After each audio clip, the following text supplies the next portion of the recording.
Gasteiz, VTV, esa es nuestra televisión, la única televisión local que tenemos en Gasteiz y que, bueno, pues que intentamos acercar la actualidad más, digamos, lo más próximo a nuestro territorio, a nuestra ciudad, a Vitoria-Gasteiz. Siempre a través de aquello que creemos que tiene importancia o tiene actualidad para ustedes y para nosotros, evidentemente. Bueno, les voy a decir una cosa, yo ayer estuve en el Baskonia y como no lo voy a dejar pasar, ayer vi un partidazo tremendo, lo quiero decir en arranque del programa porque luego igual no voy a estar con mi compañero John Dos Santos y lo quiero dejar claro. Vaya partidazo del Baskonia en el cual disfrutamos una variedad del equipo, del entrenador, bueno, de la afición, una afición maravillosa. Yo siempre digo que la afición del Baskonia, yo siempre he dicho, bueno, y no lo digo yo, lo dice mucha gente, que es una de las mejores aficiones que hay, sin lugar a dudas en España. Bueno, pues ayer demostramos no solo afición, sino jugadores, entrenador, equipo técnico, todo el mundo, que Baskonia tiene muchas posibilidades y además ayer sí que había carácter encima de la cancha y eso hay que decirlo. Disfruté de un partidazo tremendo y felicitar al equipo, desde aquí en nombre de todo el equipo de 2.5 Gasteiz y de VTV. Bueno, dicho esto, que es una introducción que quería hacer y que me apetecía mucho porque disfruté muchísimo, me lo hicieron pasar bien y me olvidé por un momento del trabajo. Bueno, dicho esto, si les parece vamos a arrancar ya lo que es la recta final de la semana. Vamos a relajarnos, ya mañana, bueno, pues o ya dentro de unas horas cuando acabemos este programa, bueno, vamos a intentar disfrutar del fin de semana de los amigos, la familia y demás. Bueno, dicho esto, hoy vamos a arrancar nuestra tertulia digamos, yo creo que es esa persona a la que yo creo que mucha gente, cuando hablamos del defensor vecinal o del síndico, yo creo que mucha gente a veces se pierde en el epígrafe o en el título, ¿no? Y a mí me gustaría hoy aclarar exactamente cuál es esa figura que además representa a todos los ciudadanos cara a la administración, que decía, ante un problema determinado, y vamos a ver varios ejemplos, y además yo le voy a pedir a él que nos lo explique exactamente cuál es la figura, por qué nace, qué necesidades.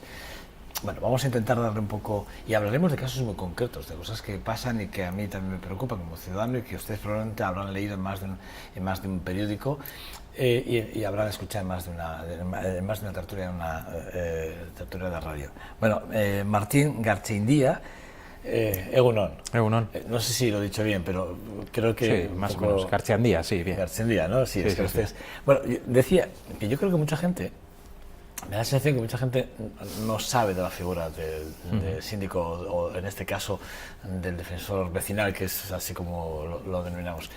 Quiero decir, ¿por qué nace? ¿Cuál es la necesidad? ¿Cuáles son los objetivos del departamento? Bien, bueno, el síndico defensor vecinal se constituye, digamos, se reconstituye, se reinstaura en Vitoria-Gasteiz en el año 2002 y podríamos podríamos comenzar diciendo que es una defensoría. Entonces, una defensoría que, bueno, tiene su origen, nos podríamos remontar ya a los siglos XVI y demás, es decir, siempre ha habido alguna figura, digamos, institucional que tenía como objetivo, pues, defender los intereses de la ciudadanía, de la gente de la ciudad, ¿no?, de los pueblos, frente a los eventuales abusos de autoridad de las administraciones, de quien gobernara en ese momento, ¿no? Esa figura se pierde a finales del 19, principios del 20 y, como digo, se vuelve a restaurar en 2012, eso es. 2002, perdón. Entonces, el objetivo es, como digo, es una defensoría y lo que tiene por objeto es defender los derechos de los ciudadanos y ciudadanas frente a aquellos abusos de autoridad, ilegalidades actuaciones injustas que pueda cometer la administración. Y la especialidad del síndico es que, a diferencia de otras defensorías, su ámbito es el ámbito local, es decir, nosotros actuamos en todo aquello que tiene que ver con el Ayuntamiento de Vitoria-Gasteiz y, como digo, con aquellas actuaciones que pueda llevar a cabo el Ayuntamiento que no se ajusten a la legalidad o que incluso en algunas ocasiones, aunque se puedan ajustar más o menos a la legalidad, pero que produzcan resultados injustos, ¿no? Entonces, nuestro cometido es, entre otras cosas, resolver las cuestiones y los problemas particulares, pero también poner sobre la mesa aquellas eventuales injusticias que podamos ver en el sistema, en cualquiera de sus ámbitos, ¿no? Esa es un poco la definición. Bueno, es curioso porque en el 2002 es cuando se instaura, digamos, se vuelve a instaurar la figura, y usted es letrado mayor del Ayuntamiento de Vitoria-Gasteiz desde el 2003. Y además, qué decir, conociendo muy bien la casa por dentro, porque pues ustedes han pasado muchos tipos de contratos, muchos tipos de actuaciones, y ahora está como, digamos, enfrente a la casa que usted ha estado defendiendo, ahora tiene que defender igual la otra parte, bueno, la otra parte vecinal, pero se pone enfrente. ¿Y cómo es ese choque? Qué decir, en el momento que le propone, por cierto, por mayoría de todos los grupos políticos en el ayuntamiento, y eso es también la avala a usted mucho de alguna forma, pero ¿cómo es ese momento? Pues es curioso porque esa contradicción me la tuvieron que poner enfrente para que yo mismo fuera consciente de esa contradicción, y entonces la respuesta es que yo, bueno, pues mi principal, digamos, capacitación no es la abogacía, ¿no? Yo sobre todo soy abogado.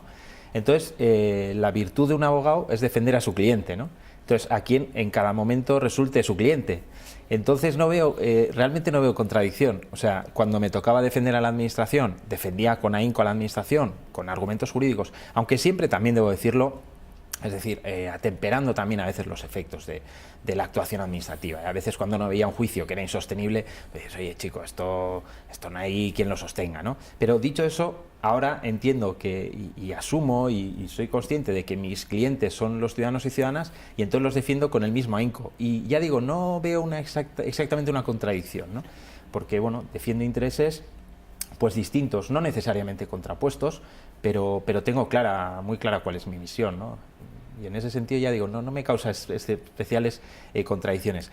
Lo que sí supone una ventaja, a mi juicio, es conocer bien cómo funciona la administración, tener buenos contactos, líneas directas, y eso sí que facilita la labor bastante, ¿no? Yo creo que mucho. Sí.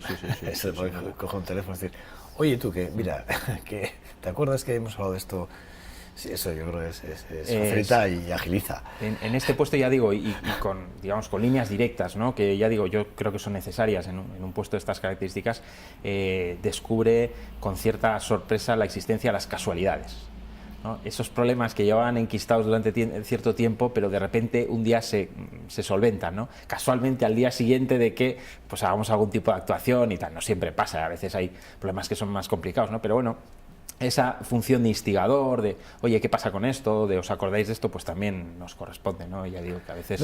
Luego te puedes encontrar, yo me encuentro, cuando me pongo a preparar la entrevista, me encuentro cosas como estas declaraciones que hizo el alcalde Javier Maroto con el tema del Ararteko, que no sé si la recordaste, en ese momento en el que, bueno, bien, vale, hace falta que tengamos un defensor vecinal, pero yo creo que el Ararteko, no sé. Y luego él mismo además avala eso que dice, y lo avala diciendo que cita con el vecino, él quiere de primero conocer, que no está mal, pero, es decir, de alguna forma esas quejas que probablemente vayan por el alcalde igual no van por el síndico, es decir, que y a veces ese tipo de cosas chocan. A mí me chocaron cuando me pongo a mirar todo esto, no sé si a usted le ha chocado, ¿no? Pero a mí me ha chocado. Sobre el ámbito de las distintas defensorías y tal, pues sí que, bueno, pues se suele generar cada cierto tiempo, pues alude a eso, ¿no? A que se solapan unas a otras, no sé qué, bien. En realidad, cada defensoría tiene su ámbito territorial. Primero habría que decir que en Euskadi, por ejemplo, es una cosa excepcional. La figura del síndico no existe en otros pueblos y ciudades de Euskadi, ¿no? Y de hecho estamos trabajando en ello, ¿no? Bueno, hemos hecho una alegación para que la ley municipal vasca contemple la posibilidad de instaurar esa figura, pero por ejemplo en Cataluña existen 40 y tantos síndics, ¿no? Síndics de greuges locales, que colaboran con el síndico de Cataluña, incluso por ejemplo Barcelona tiene su síndica municipal, y quiero decir, son ámbitos territoriales distintos. Nosotros colaboramos, más que adecuadamente con el Ararteko, es decir, estamos en contacto de los asuntos que pueden llevar ellos sobre Vitoria y nosotros, pero lo cierto es que nosotros llevamos más casos sobre Vitoria. Hay casos que nos llegan a nosotros que quizás no llegarían hasta el Ararteko, y sobre todo yo creo que nuestra gran virtud es que somos un servicio que está en contacto directo con el ayuntamiento, ¿no? Es decir, no es lo mismo, digamos, que el ámbito de actuación de una institución sea, pues eso, todos los municipios de la comunidad autónoma, o que se refiera a uno, ¿no? Somos un servicio pequeñito, pero tenemos línea directa y tenemos ese contacto directo tanto con la ciudadanía a pie de calle como con la administración, ¿no? Entonces yo creo que eso nos dota de, bueno, quizás una mayor eficacia o tal, ¿no? Y en relación con el Ayuntamiento de Vitoria, yo creo que lo que denota es un distintivo de calidad democrática al final, ¿no? El hecho de tener una institución de autocontrol pues me parece que es positivo, ¿no? Y que sería positivo incluso que se extendiera pues eso, a otros municipios y tal, ¿no? Como una garantía adicional. Porque si hablamos de, digamos, de solapamientos, yo lo que digo en muchas ocasiones, ¿no? Pues entonces nos bastaría con la Defensoría del Pueblo estatal, ¿no? Pero parece que queda un poco excesivamente lejos, ¿no? Y entonces ya digo, la virtud de las defensorías locales es que están ahí, a pie de calle y además en línea directa, en contacto directo con el ayuntamiento. Y entonces, bueno, pues eso nos permite tratar cuestiones más minuciosas y de forma, pues quizás más ágil o más directa, ¿no? Pero el tema de las citas son un alcalde, quiero decir, ahí el alcalde recoge directamente, digamos, la queja del ciudadano en cuestión, o de la asociación, o de quien sea, y usted queda como, a mí me da la sensación que queda como margen, es decir, que queda como, bueno, el síndico realmente, la figura del síndico realmente es recoger probablemente esa queja, esa proclama que le quieren hacer al alcalde. Me da que ahí sí que se solapa un poco, yo lo he entendido así y además me choca mucho, a mí me choca. Porque a usted le llega, le mandan, el propio alcalde le hace llegar, por ejemplo, algún...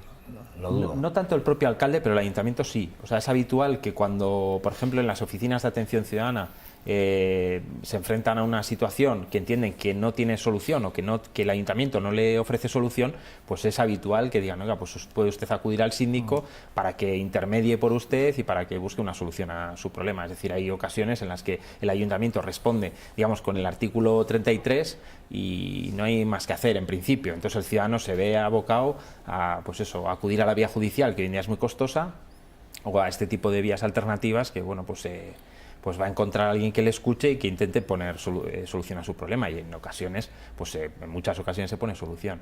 Respecto a lo que me comentaba usted de las citas con el alcalde, yo creo que una de las características esenciales de cualquier defensoría es la imparcialidad y la independencia, ¿no? Entonces, nosotros a la hora de asesorar siempre partimos de esa premisa ineludible, o sea, que somos independientes y somos imparciales, ¿no? Y en ese sentido, pues no estamos sometidos, digamos, al escrutinio popular, y entonces pues podemos también, eso yo creo que nos ofrece la posibilidad de hablar quizás con mayor claridad, viendo todas las alternativas posibles y cuando digo todas las alternativas posibles, incluso, bueno, aquellas que para el ayuntamiento igual no sean las más favorables, pero que sí lo sean para el ciudadano, no sé cómo decir. Yo creo que el ciudadano cuando acude a la oficina del síndico, o sea, advierte eso, que está ante alguien imparcial, y evidentemente el alcalde no puede ser imparcial, es decir, puede gestionar estupendamente, magníficamente, pero imparcial no va a ser, ¿no? Es decir, es lógico que el ayuntamiento vele por sus intereses, ¿no? Pero nosotros no estamos para velar por los intereses del ayuntamiento, sino en su caso del ciudadano, ¿no? Le leí unas declaraciones, que además las tengo subrayadas hace muy recientemente en un periódico local. Y hablando de accesibilidad y de limpieza, usted dice, nuestro nivel de tolerancia no es alto. Dice, no es alto. Y eso sirve de acicate a los servicios municipales. Ese titular, viendo lo que está pasando en prensa estos días, quiero decir que parece como que usted ya veía venir que las nubes negras estas de las que se hablan tanto, esas nubes que hoy, por cierto, nos proceden aquí.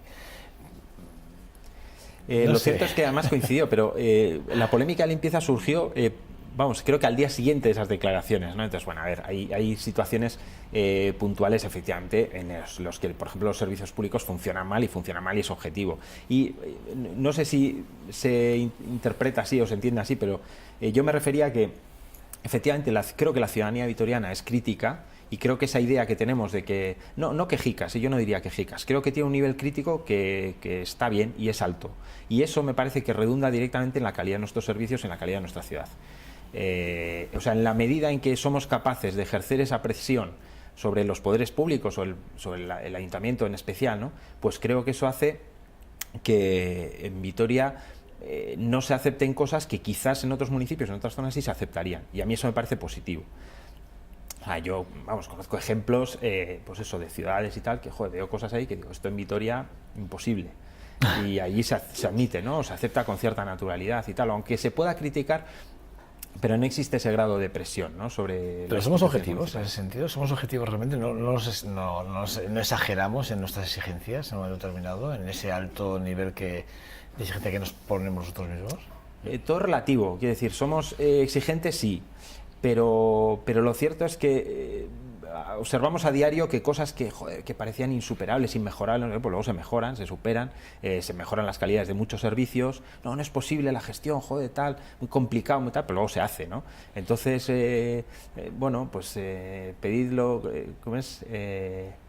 Bueno, no sé, o sea, quiere decir, perseguir esa utopía de la ciudad mejor y tal, ¿no? Y ya digo, hay cuestiones que parecen irresolubles o que tal, pero luego se solventan y se mejora. Dice que los servicios jurídicos no funcionan bien. Quiero entender que de forma habitual funcionan bien, pero que bueno, pues que a veces los servicios jurídicos, en este caso entiendo que los del ayuntamiento pueden funcionar mejor o peor en un momento determinado. Entiendo que la carga de trabajo tiene que ser tremenda también. Y claro, con este titular que me dejas, o con esta frase que me dejas, yo, claro, me veo obligado a preguntarte, ¿no? El contrato de los locales, por ejemplo, de San Antonio, usted como era el letrado mayor, no sé si le tocó esa parte o no le tocó, pero si le llegó o no a tener ese contrato encima de la mesa, pero contrato difícil, se me antoja difícil. ¿Ahí los servicios jurídicos estuvieron a la altura de las circunstancias o no? Hagamos un poco de autocrítica, si se puede hacer autocrítica en ese sentido. Primero, por precisar una cuestión, ¿no? O sea, yo trabajo en la Soria Jurídica, que es el órgano central que lleva los juicios de la administración. O sea, nosotros nos dedicábamos a los pleitos. O sea, cuando alguien demandaba o a la administración, pues entonces nosotros defendíamos, ¿no? Entonces, nosotros no llevamos la gestión diaria del contrato, no estoy eximiendo responsabilidad, quiere decir que es que no llevamos la gestión de ese contrato, ¿no? Bueno, seguramente, evidentemente la gestión fue mejorable, ¿no? Y sobre todo el resultado. El resultado del contrato es evidente que no fue el adecuado, ¿no? Eso creo que todos podemos coincidir. ¿Cómo se llegó a ese resultado? Bueno, pues eso, ha habido una comisión en su momento que se reunió y tal, no sé si llegó a esa conclusión de saber cuál fue el elemento determinante que produjo que ese contrato contuviera ese tipo de cláusulas, ¿no? Que a priori se antojan abusivas, ¿no? Pero lo cierto es que luego no se planteó ningún pleito sobre esa cuestión ni se demandó a nadie. Sí que se analizó la posibilidad de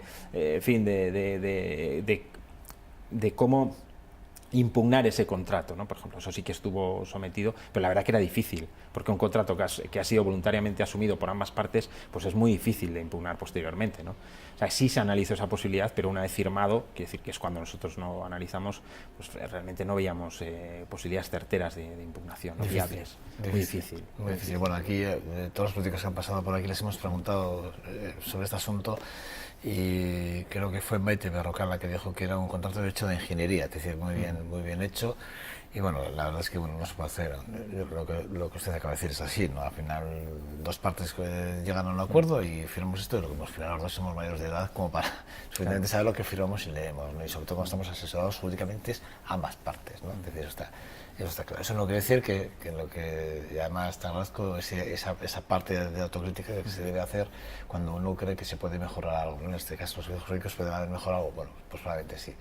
No sé, porque yo entiendo que ese contrato se tuvo encima de la mesa antes de firmarse y entiendo que tenía que haber habido algún tipo de asesoramiento, o por lo menos algunas anotaciones al margen en el que dijeran esto no me parece o aquello sí, y luego negociarlo tenía que haber sido negociado de otra forma, probablemente. Pero por ahí yo creo que se limitan muy bien las parcelas, hasta dónde llegan los servicios jurídicos y hasta dónde llega el político. Y luego muchas veces también hay que tener en cuenta que los servicios jurídicos pueden asesorar en determinado sentido y luego pues las decisiones que se toman son otras, que muchas veces pueden ser legítimas, quiero decir. Sí. A veces también se sostiene, ¿no? O yo qué sé, o se puede sostener que, bueno, que cuando un responsable político toma una decisión en contra de los servicios jurídicos, necesariamente está equivocado. Bueno, puede darse el caso de que no, o que responda a otra serie de criterios, ¿no?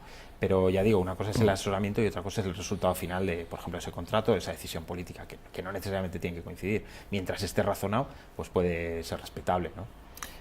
Choca cuando uno se encuentra con una OPE, unas bases de una OPE como las de los bomberos, en el que el tema de igualdad quiere decir, se rompa por todos lados, se vea que hay un quebranto claro y que además que vengan esas bases vengan de una administración como el ayuntamiento, en el que además tiene un servicio de igualdad definido para y que entiendo que cuando uno lanza unas bases tiene que pasar por los departamentos que le afecten, ¿no?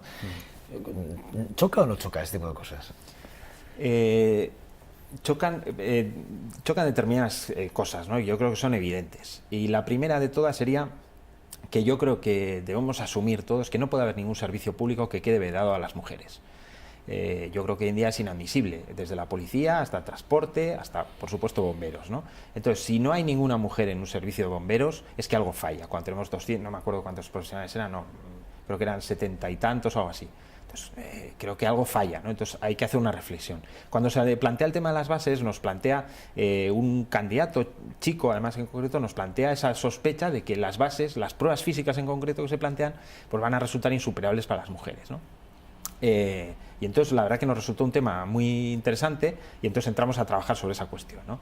Y entonces ahí lo que ocurre es que desde una aparente neutralidad, ¿no?, como ocurre en general con los machismos o micromachismos, ¿no?, de una posición aparentemente neutral, pues luego se ofrecen resultados que no son nada neutrales y que en la práctica pues implican, como en muchos casos, pues que no haya mujeres que puedan acceder a determinados puestos públicos. Y para cambiar, y además, de hecho, o sea, el hecho de que no haya mujeres en determinado servicio conlleva vicios también que pueden, digamos, empeorar la situación todavía o dificultar más aún esa igualdad de oportunidades que es necesaria, ¿no? Entonces, para eso entendemos que es necesario, ante todo, que haya mujeres en un servicio en el que no hay mujeres. Yo creo que es esencial. Porque esa ausencia de mujeres era igualmente predicable de los servicios administrativos, jurídicos, de cualquier administración hace no tanto tiempo, hace 30 años, ¿no? Y hoy en día pues vemos que las mujeres ocupan puestos de responsabilidad en la administración y probablemente en mayor medida que los hombres incluso, ¿no? Por tanto, el objetivo era impedir que se produjera esa exclusión, ¿no? Por poner un ejemplo que es reciente, que además hemos analizado a cuenta de la OPE de bomberos, en el Ayuntamiento de Madrid se han adjudicado 214 puestos de bomberos y no ha habido ni una sola mujer. Eso efectivamente. Eso clama al cielo. Eso clama al cielo. Esto no puede ser. Pero claro, ¿cuál es la clave de eso, no? Hemos analizado además el caso de Madrid y que inicialmente se plantea aquí. Es decir, si nosotros exigimos que alguien suba una cuerda, digamos, desde posición sentado, un poco para explicaros, 6,5 metros de cuerda a pulso, sin ningún tipo de apoyo, desde el suelo, desde posición de sentado. Bien, hay muy pocas mujeres que superen esa... muy pocas significa que pues, puede haber gimnastas olímpicas que no lo hagan, no sé cómo decir. O sea, sí. Es decir, que hay que ser un deportista yo de conozco élite. Esa prueba es una prueba durísima. Es durísima. Durísima. Entonces, en el caso del Ayuntamiento de Vitoria-Gasteiz, por ejemplo, se planteó esa posibilidad, la cuestión de la trepa, ¿no? Y el objetivo de la trepa, ¿cuál es? Pues, en definitiva, probar que una persona es capaz de cargar con su peso. Entonces, bueno, bien, es una prueba que puede acreditar que uno carga con su peso, pues si uno se queda colgado de una cornisa o en fin, ¿no? Pero la cosa es si no hay alternativas a esa prueba, ¿no? Entonces, en el caso del Ayuntamiento de Vitoria-Gasteiz, por ejemplo, pues se estará otra prueba, que era la prueba de dominadas y tal, que ahí sí que ha superado. Sí. O sea, el nivel de superación en Vitoria es mucho más alto que en Madrid, por ejemplo, ¿no? A cuenta de los cambios que se introdujeron. A pesar de que, bueno, es que acabamos de publicar un informe sobre la OPE de bomberos y aunque se objetiviza que la puntuación en las pruebas deportivas aún así ha favorecido a los hombres frente a las mujeres, en aproximadamente un 14 o un 15%, ¿no? Han sacado mejor nota.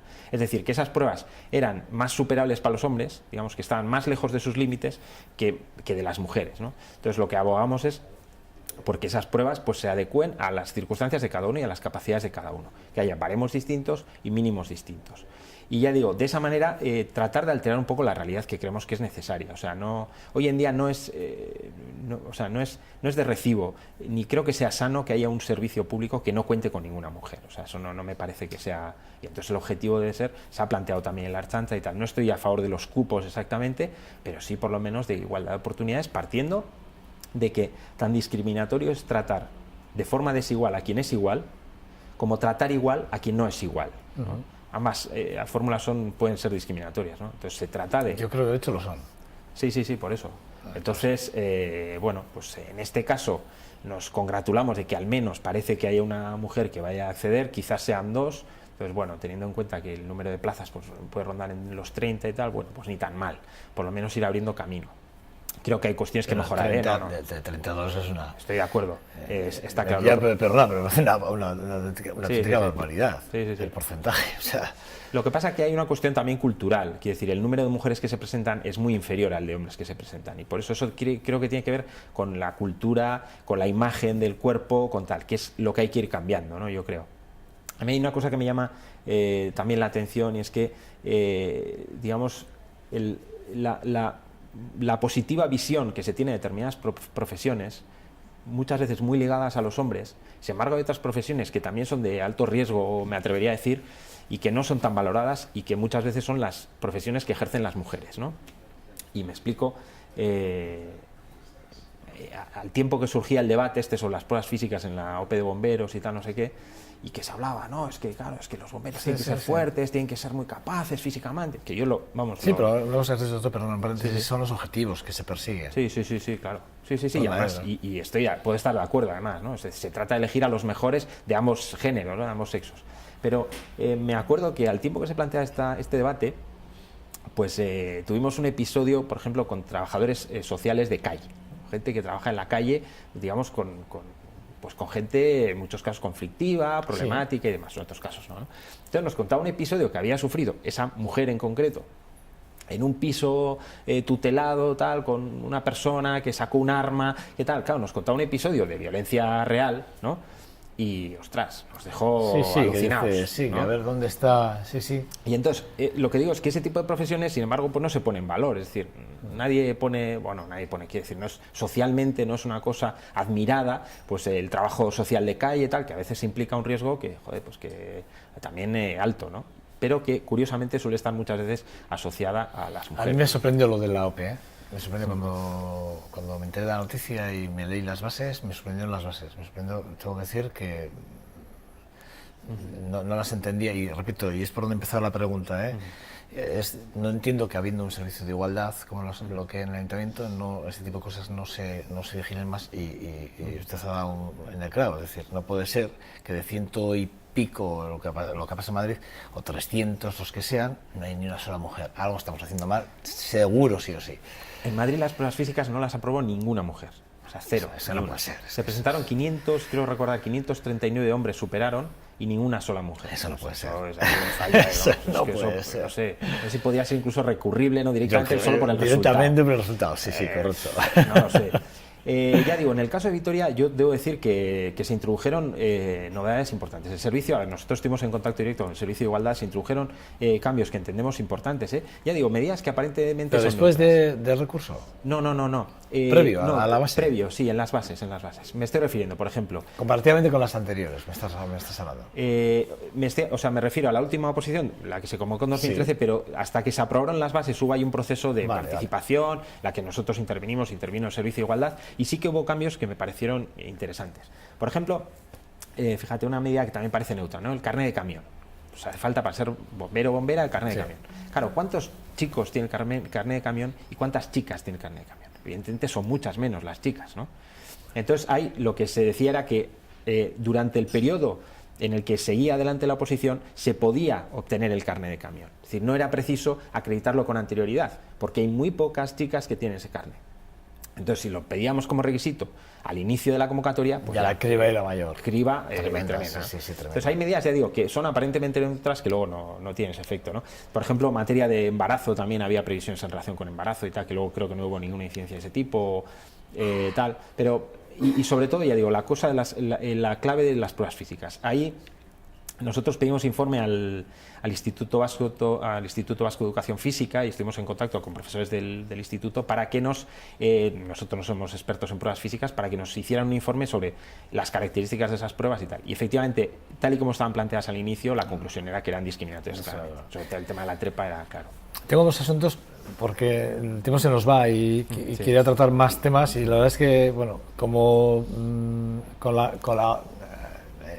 como sé que tenéis que presentar dentro del gabinete la memoria del 2014, y yo la que me he ido ha sido la del 2013, la del 2014 la tendréis que presentar, con esa excusa volveré a citarle a usted aquí para que venga aquí y hablemos de esa memoria del 2014, hagamos un poco un repaso a lo que ha sido el 2014 desde el departamento, si le parece. Sí, perfecto. Pero hay dos asuntos que me gustaría tratar, y uno lo dejaron aquí los de la FABA, y que yo luego he visto que ustedes en su página web ya tienen recogida, que es una noticia con el tema de la cuota cero, ¿no? Lo que está suponiendo a muchos locales de Gasteiz, que me parece, además es que me parece que efectivamente hay que ser, yo creo que muchos propietarios o comunidades de vecinos deberían tener en cuenta ciertos aspectos Y yo creo que ahí había que hacer algo. No sé de qué forma se puede hacer o no, pero es verdad que muchos locales, y más en situación de crisis en la que estamos viendo como muchos no pueden hacer o afrontar y tienen que cerrar sus negocios porque no pueden afrontar una reforma de una cota cero, ¿no? Bárbaro, me parece bárbaro la noticia. Yo cuando lo dijeron aquí en el programa y luego he leído algunos artículos y he visto que ustedes lo tienen reconocido, pues bueno, la pregunta es obligada. ¿Qué se puede hacer? ¿En qué punto estamos en ese sentido? Sé que la ley horizontal es la que es y luego están, claro, las cuotas de participaciones que ven en los estatutos de las comunidades. Pues sobre esa cuestión, la verdad que hemos tenido una labor bastante intensa en los últimos meses. Hemos estado en varias reuniones con propietarios de locales y tal. Aquí el proceso un poco histórico sobre esta cuestión es que se ha pasado de un sistema en el que para instalar un ascensor o bajar el ascensor a cota cero era preciso unas mayorías muy cualificadas, básicamente unanimidad, ¿no? Pasamos de un sistema que exigía unanimidad para bajar el ascensor a, bueno, al hilo de los tiempos y porque todos estamos, digamos, favoreciendo la accesibilidad, cada vez somos una sociedad también más envejecida, con problemas de movilidad y demás, pues se favoreció y se ha ido favoreciendo cada vez más la instalación de ascensores a cota cero, ¿no? Entonces, eso ha producido que hoy, digamos, las garantías para la comunidad que quiere instalar un ascensor o que quiere bajarlo a cota cero sean notables, es decir, que tenga facilidades bastante pronunciadas para instalar el ascensor, y a su vez ha colocado quizás en una posición más débil a los propietarios de los locales, ¿no? En el caso de la comunidad autónoma, por ejemplo, la ley del suelo contempla la posibilidad de expropiar parte de un local para bajar el ascensor. Entonces, por ejemplo, se planteaba la paradoja de que un propietario de un local podía tener conocimiento de que iba a ser expropiado parte de su local en una situación muy avanzada ya del procedimiento, ¿no? Es decir, la comunidad ha pedido la licencia de obras, sí, se le ha concedido, se inicia el procedimiento de expropiación y entonces se entera el propietario local que le van a expropiar, ¿no? En muchas ocasiones ocurre. Entonces ahí, por ejemplo, lo que se trata de garantizar es que desde el principio los propietarios de locales puedan plantear alternativas a ese proyecto de la comunidad, ¿no? Que, digamos, que el proyecto que finalmente se lleva a cabo produzca las menos afecciones posibles a los locales comerciales. Y ahí, bueno, pues hay que valorar, es decir, no es lo mismo, uno puede decir, bueno, es que solo le quitamos 3 metros de local, pero no es lo mismo quitar esos 3 metros en el almacén trasero, en la robótica, o quitárselo en el escaparate, por ejemplo, ¿no? Entonces, hay que buscar la alternativa que sea menos invasiva para el propietario. Y entonces, lo que hemos hecho ahí, sobre todo, una labor, yo creo que ha sido interesante, hemos intermediado con los departamentos de los servicios correspondientes de urbanismo, que licencias por una parte y expropiaciones por otra, para que se estableciera un protocolo de forma que los propietarios de los locales, a partir de ahora, digamos, desde el principio, formen parte de ese procedimiento. Porque, bueno, sería difícil de explicar, pero paradójicamente cuando uno pide una licencia de obras, aunque afecta al local de abajo, el propietario del local de abajo no es interesado en ese procedimiento. Es una cosa un poco extraña, pero bueno. Entonces, lo que se trata con este protocolo es que los propietarios del local desde el principio tengan conocimiento que van a ser expropiados, puedan participar, puedan presentar alegaciones, digamos, que puedan defenderse desde el principio. A partir de ahí, pues hombre, cuando no haya otras alternativas mejores, más viables, y sea necesaria la obra para facilitar la accesibilidad, pues entiendo que hay que hacerlo y que si la comunidad adopta los acuerdos, pues que hay que hacerlo. Y es verdad que con sacrificio de otros bienes, como puede ser el espacio del local del bajo, ¿no? Luego siempre cabe otra alternativa, que nosotros cuando se plantea esto, pues siempre ponemos sobre la mesa, es la capacidad de negociación también, ¿no? Que puede existir. La comunidad y los propietarios pueden negociar, y yo me atrevería a decir que de llegar a acuerdos, evidentemente, y que deberían negociar, ¿no? Entonces, bueno, en la medida que te ocasiona un perjuicio, pues a lo mejor eso puede repercutir en los costes que para ti pueda suponer esa instalación y tal, ¿no? Se plantea la cuestión de hasta qué punto, si yo no me voy a beneficiar de ese ascensor, tengo que hacer frente a los costes de ese ascensor, ¿no? Ese es el típico debate, ¿no? Yo tengo un local de negocio, yo ese ascensor no lo voy a usar, ¿por qué lo tengo que pagar? Esta es la cuestión que se plantea muchas veces, ¿no? Y que se plantea con los propietarios. Entonces ahí es lo que tú decías, ¿no? Es decir, los estatutos contemplan la división horizontal, el porcentaje de cada uno, y en función de eso se repercuten los costes. Y sobre el deber que tienen los propietarios de locales, aunque no sean beneficiarios, digamos, de ese ascensor, sobre el deber que tienen de pagar, pues sobre eso hay poca duda también. Es decir, el Tribunal Supremo lo ha dicho por activa y por pasiva. Está clarísimo. Ustedes tienen que pagar porque los estatutos lo contemplan. Salvo que en los estatutos digamos, se exima a los locales, que en algunos se exime, en algunos se exime, sí, en algunos se exime del pago de esa sí, obra. sí. Entonces, bueno, pues es una difícil ponderación, ¿no?, entre los intereses de propietarios, que, bueno, pues tienen derecho a la accesibilidad y todos estamos a favor de la accesibilidad, pero es verdad que hay que procurar que el perjuicio que eso ocasiona a los locales sea el mínimo posible, ¿no? Y hay, bueno, pues también puede jugar un papel también la oficina del síndico, también mediando, ¿no?, y hemos tenido varios casos de esos, ¿no?, de propietarios de locales y comunidades, pues para promover la mejor solución posible, ¿no? Me consta que hay comunidades de propietarios que incluso han eximido del pago de la cuota al propio local, claro, valorando positivamente que efectivamente si no se va a beneficiar, si ni te sigue ni del portal para poder acceder al portal, claro, ¿no? Que no tiene sentido. Bueno, hay cosas que, ese tipo de cosas yo creo que se irá mejorando, o la ley debería de ir mejorando en ese sentido, ¿no? Sí, se ha planteado qué habría que modificar para eso, y lo cierto es que entendemos que lo que habría que modificar sobre todo es la ley de propiedad horizontal, que es competencia del Estado, y entonces, bueno, la cosa se complica. Lo que apuntado yo al principio, sí. Igual, por ahí vamos. Sí. Bueno, y ya dos temas muy rápido, pero muy rápidos, tiene que ser sí. El tema de los locales para jóvenes en Vitoria. Ya sé que desde su departamento se han hecho algunas sugerencias de cómo regular de alguna forma este tipo de espacios, que el otro día estuvo aquí el concejal que lleva el área de juventud y cultura e igualdad, Iñaki Calvo. Yo le pregunté y bueno, pues él me dijo que sí, que efectivamente que es algo que hay que hacer, hay que regular, que otras ciudades ya de nuestro entorno sí lo tienen regulado, y además yo creo que pueden servir de ejemplo para nuestra ciudad, o incluso mejorables, ¿no?, si nos ponemos a, pero sí que es verdad que a mí lo que me sorprende es que en Vitoria todavía no exista un reglamento para poder, porque estamos viendo que están familias involucradas, los chavales, bueno, y luego hay un tema que para mí es también muy importante, que tiene que ver mucho con la desaparición del botellón de nuestras calles. Lo hemos hecho desaparecer, pero lo hemos ocultado, no lo hemos metido, porque ha habido mucha persecución por parte de la Policía Municipal, pidiéndonos documentaciones, tomando notas, llamándolos a los EITAS, tal, no sé qué, y casi les hemos obligado a que se metan en... ¿Qué hacemos? ¿Cómo lo vamos a hacer? En relación con las lonjas, ya en el año 2013 hicimos una recomendación al ayuntamiento sugiriéndole pues eso, que aprobara una normativa y tal, ¿no? Bien, la verdad que ese proceso está bastante avanzado, porque nosotros además en esa recomendación y en las reuniones que posteriormente tuvimos con los grupos políticos asumimos el contrato de... Nosotros planteábamos, digamos, unas características que tendría que tener esa normativa, ¿no? Pero además asumimos el compromiso de elaborar un borrador de normativa que expondríamos a los grupos políticos, que por supuesto son quienes tienen que tomar la decisión, pero un poco con las premisas que nosotros planteamos en la recomendación, ¿no?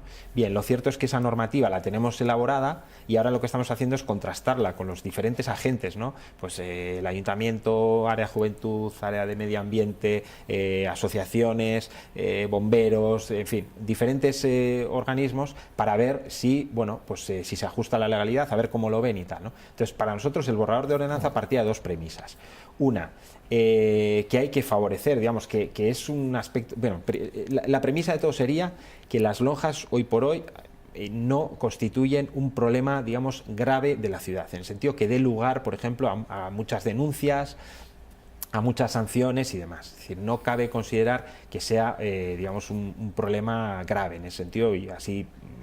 Por no crear alarma social en relación con esa cuestión. Pero lo cierto es que todos los fines de semana tenemos a muchos jóvenes, ¿no?, de diferentes edades, y muchos son muchos, es decir, a cientos de jóvenes en locales que no sabemos en qué condiciones están, sencillamente. Es decir, que no sabemos si están bien, si están mejor, si son ratoneras o si resulta que reúnen unas condiciones mínimas, ¿no? Entonces, respetando la autogestión, digamos, ese ensayo de vida autónoma, de alguna manera, de emancipación, que son las lonjas, pero también controlando de alguna manera que reúnan unas condiciones mínimas de seguridad y que podamos estar todos tranquilos como padres, como vecinos y incluso como usuarios, pues recomendábamos, o sea, digamos, sugeríamos que se establecieran unas condiciones mínimas. Como has señalado, efectivamente hay muchos municipios de Euskadi y de fuera de Euskadi también que han aprobado normativas en este sentido, y con esas premisas pues hemos elaborado un borrador que también pretendía, primero, que no sea exactamente una ordenanza al uso, en el sentido de que los jóvenes puedan leerlo y entenderlo. Para nosotros eso es básico. Es decir, si es una ordenanza dirigida a jóvenes, lo primero es que los jóvenes lo tienen que entender.